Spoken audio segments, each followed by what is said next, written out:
bersatu di dalam doa. Tuhan Yesus, kami syukur Tuhan pagi hari ini kami boleh bersama-sama berkumpul lagi Tuhan. Tuhan, kami bersyukur pagi hari ini kami akan memuji muliakan namamu, kami juga akan mendengar firman-Mu. Tuhan berkati kami walaupun kami ibadah online, tapi kami bersyukur Engkau masih memberikan kami kesempatan untuk beribadah. Berkati kami Tuhan, siapkan hati kami biarlah kami boleh beribadah dengan sungguh-sungguh. Dalam nama Tuhan Yesus kami berdoa. Amin. Silakan duduk. Adik semua masih semangat ya? Masih Masih semangat dong, ya? masih. Nah, di rumah juga kakak yakin masih semangat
sebelum kita mendengarkan firman Tuhan hari ini, kakak mengajak kita semua untuk berdoa. Tuhan Yesus yang baik, kami mengucap syukur untuk waktu dan kesempatan yang Tuhan berikan kepada kami untuk mendengarkan firman Tuhan pada saat ini. Tuhan yang menolong setiap kami, sehingga kami bisa mengerti dan memahami cerita dari firman Tuhan yang kami dengar. Dan Tuhan, tolong juga berkati kakak yang akan menyampaikannya kepada kami. Terima kasih Tuhan Yesus, di dalam nama Tuhan Yesus kami sudah berdoa dan mengucap syukur. Amin. Halo adik-adik, bagaimana kabarnya di rumah? Pastinya selalu sehat dan tetap ceria. Nah adik-adik, kakak mau tanya dulu nih sebelum kita mendengarkan cerita firman Tuhan. Adik-adik pernah mendengar kisah tentang malaikat? Pernah ya? Ya, malaikat itu adik-adik adalah ciptaan Tuhan yang tinggal di surga bersama dengan Tuhan. Lalu di sana mereka kerjanya apa? Mereka kerjanya adalah memuji Tuhan dengan lagu-lagu yang merdu. Dan mereka melakukan apa yang Tuhan suruh dan apa yang Tuhan perintahkan untuk mereka lakukan. Adik-adik masih ingat tentang cerita dari Bileam? Pastinya masih ingat ya. Di dalam cerita Bileam adik-adik, Tuhan menyuruh seorang malaikat. Malaikatnya bisa kita lihat, dia memegang pedang adik-adik. Nah saat itu malaikat itu disuruh Tuhan untuk menegur Bileam. Lalu selain itu ada juga cerita tentang Yakub yang waktu dia tidur kemudian dia bermimpi ada malaikat yang naik turun dari tangga itu. Dan ketika dia bangun dia menjadi senang karena malaikat itu menjaga dia. Jadi adik-adik, malaikat itu tidak hanya untuk menegur ataupun untuk menjaga kita. Mereka juga melakukan perintah daripada Tuhan seperti menyampaikan pesan kepada manusia. Dan itu seperti cerita yang akan kita dengarkan hari ini adik-adik. Nah, kira-kira siapa ya manusia yang akan mendapatkan pesan daripada Tuhan?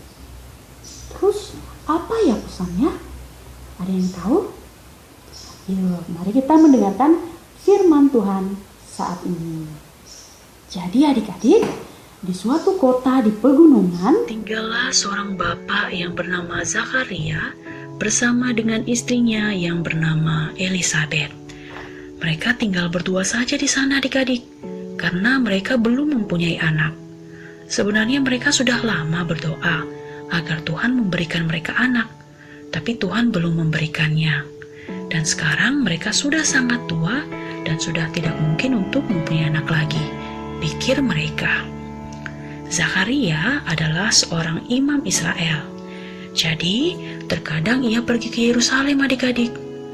Di sana ia melayani Tuhan, seperti menyalakan lilin, berdoa di sana, ataupun membawa persembahan dari orang-orang dan menaruhnya di altar.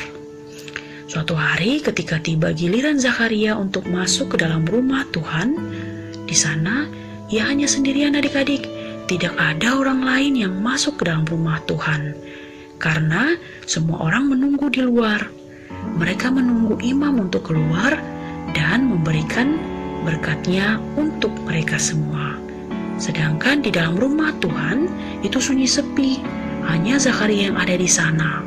Lalu ketika Zakaria sedang berdoa, tiba-tiba adik-adik, Zakaria melihat cahaya yang sangat terang. Ternyata ada seorang malaikat yang berdiri di hadapannya, dan ia pun terkejut adik-adik. Ia sangat ketakutan, karena wajah malaikat itu sangat terang seperti matahari. Malaikat itu pun berkata dengan, "Takut Zakaria, doamu sudah dikabulkan. Istrimu Elisabeth akan melahirkan seorang anak laki-laki. Dan anak itu akan diberi nama Yohanes. Engkau akan mengalami sukacita yang besar saat dia lahir nantinya. Dan orang lain pun juga akan bersukacita karena kelahirannya. Setelah ia besar nanti, ia akan mengajar banyak orang untuk hidup dekat dengan Tuhan. Sehingga mereka pun akan siap untuk menyambut Tuhan Yesus Kristus Sang Juru Selamat. Karena sebentar lagi Sang Juru Selamat itu akan segera datang. Mendengar hal itu adik-adik, Zakaria menjadi sangat heran. Dan dia pun mulai berpikir, akan punya anak. Lalu ia pun berkata kepada malaikat itu, mana mungkin aku punya anak. Aku kan sudah tua, istriku juga. Zakaria tidak begitu percaya pada perkataan malaikat tadi. Malaikat itu memandangnya dan berkata, Zakaria, aku adalah Gabriel. Aku disuruh oleh Tuhan untuk menyampaikan kabar gembira kepadamu. Mengapa kamu tidak percaya? Ini adalah tandanya bahwa kabar ini benar. Kamu akan menjadi bisu sampai anak itu lahir. Berkata begitu adik-adik, malaikat Gabriel pergi meninggalkan Zakaria sendirian di dalam rumah Tuhan. Sedangkan di depan rumah Tuhan, orang banyak masih setia menunggu Zakaria. kemudian setelah itu adik-adik, Zakaria berjalan keluar dari rumah Tuhan. Dan di sana ia melihat orang banyak menunggunya. Orang banyak itu sudah menunggu untuk menerima berkat dari Zakaria. Tetapi Zakaria tidak bisa berbicara adik-adik, seperti yang dikatakan oleh malaikat Gabriel. Karena itu ia hanya mengangkat tangannya sebagai tanda lalu memberkati mereka tanpa berbicara. Dan mereka mengerti bahwa Zakaria sudah melihat malaikat di dalam rumah Tuhan. Setelah menyelesaikan pekerjaannya dari rumah Tuhan adik-adik, Zakaria pun segera pulang ke rumahnya. Dia dengan cepat pulang ke rumahnya. Dan sesampainya di rumah, Ia pun segera mengambil kertas dan pensil lalu menulis.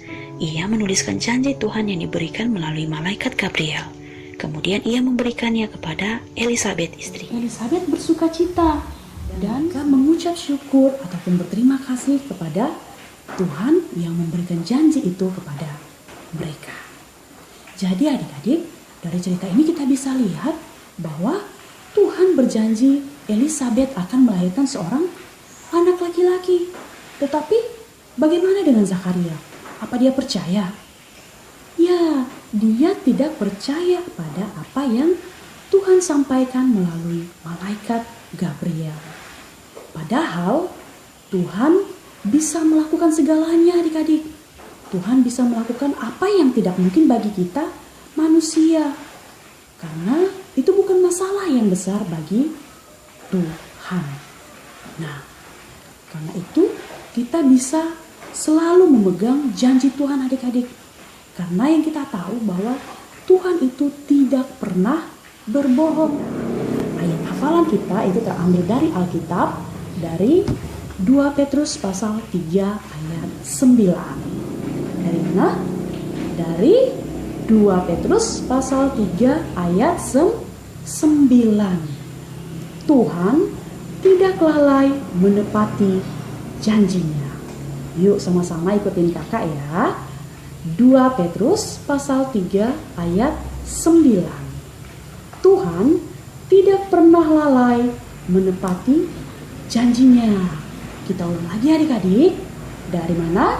Dari 2 Petrus pasal 3 ayat 9. Tuhan tidak lalai menepati janjinya.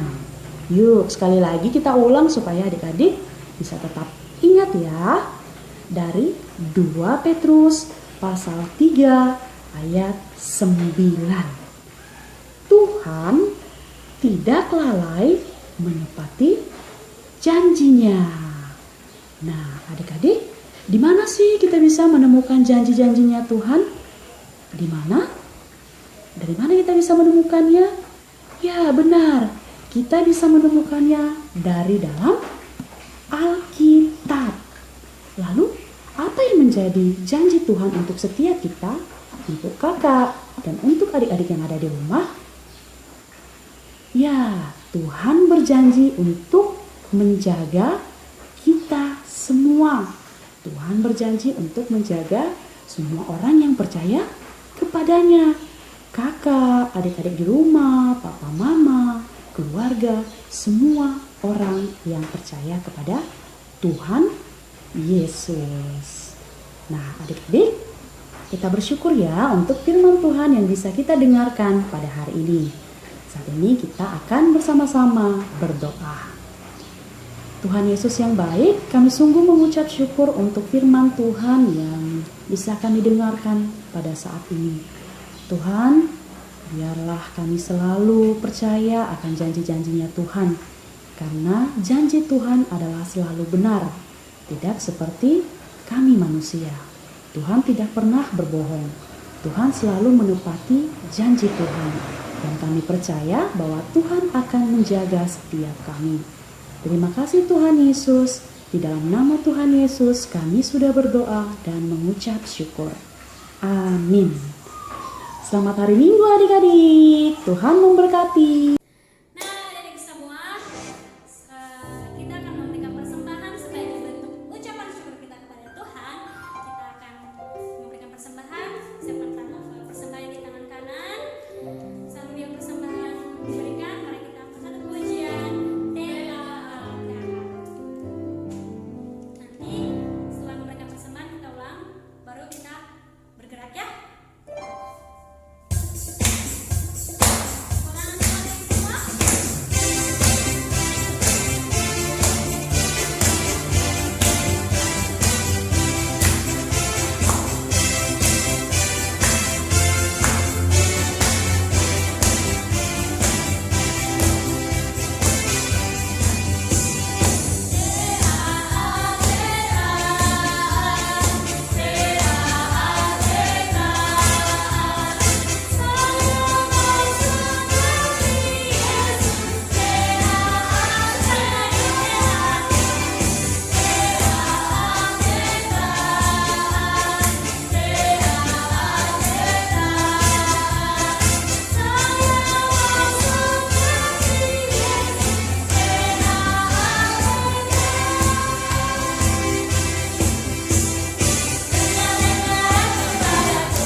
Tuhan Yesus, kami bersyukur Tuhan, pagi hari ini kami boleh bersama-sama berkumpul Tuhan.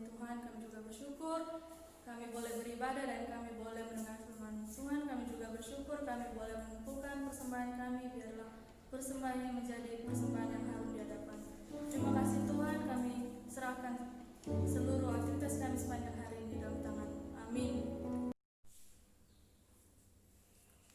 Adik-adik, kita bersyukur karena kita boleh beribadah hari ini. Kita sudah memuji Tuhan, kita sudah bernyanyi, kita sudah mengumpulkan persembahan, kita juga sudah mendengar firman Tuhan. Biarlah firman Tuhan sudah kita dengar tadi, kita boleh menyimpannya dalam hati kita dan kita melakukannya dalam kehidupan kita. Kita belajar dari Bapak Abraham dan juga Sarah yang tetap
dari awal sampai pertengahan akhir ibadah kami. Tuhan, kami bersyukur kami boleh mendengar firman-Mu yang mengajari kami untuk tetap setia dan tetap sabar dalam menanti janji Tuhan. Tuhan, tolong kami biarlah kami boleh belajar dari